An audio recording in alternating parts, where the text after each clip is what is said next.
95లో ఆయన చెప్పుకొచ్చింది 2020 విజన్ అని కదా. 2020 విజన్.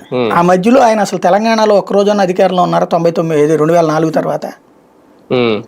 2004 తర్వాత 16 ఏళ్ళు కదా ఆ లెక్కనైతే. 16 ఏళ్ళలో అసలు ఆయన లేనే లేరు కదా. మరి తెలంగాణ నెంబర్ 1 ఉంది కదా. అదేమంటే ఇవాళ అది నెంబర్ 1గా ఉందంటే మా వల్లనే అంట. అది అమాయకత్వం బేసిక్గా. ఇప్పుడు కూడా రేపు పొద్దున్న సక్సెస్ అయితే నా వల్ల, ఫెయిల్ అయితే మరి తర్వాత వచ్చిన ప్రభుత్వాల వల్ల అని చెప్పుకోవడం, అది ఆయన రాజకీయం, ఆయన వదిలేద్దాం. బేసిక్గా ఒకటేంటంటే ఎవరు పాలకులుగా వచ్చినా సరే తమిళనాడు కానీ కర్ణాటక కానీ డెవలప్మెంట్ ఆగట్లేదు తెలంగాణతో సహా. ఎందుకంటే హబ్స్ సక్సెస్ఫుల్గా ఉన్నాయి. వాళ్ళ వ్యాపారాల్లో వీళ్ళు దూరట్ల, రాజకీయం దూరట్ల.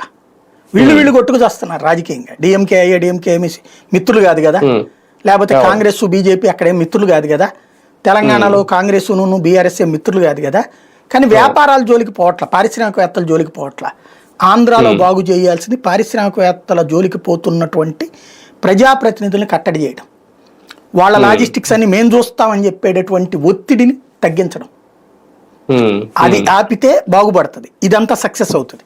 లేదంటే ఎంత కష్టపడి మళ్ళీ వాళ్ళ నోటికి గద్దలు దన్నుకుపోయినట్టు వాళ్ళు దన్నుకుపోయినట్టు అవుతుంది.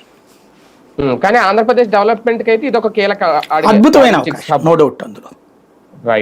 రైట్ చూద్దాం. మొత్తానికి చంద్రబాబు నాయుడు గారు ఒక కీలక ప్రకటన అయితే చేశారు.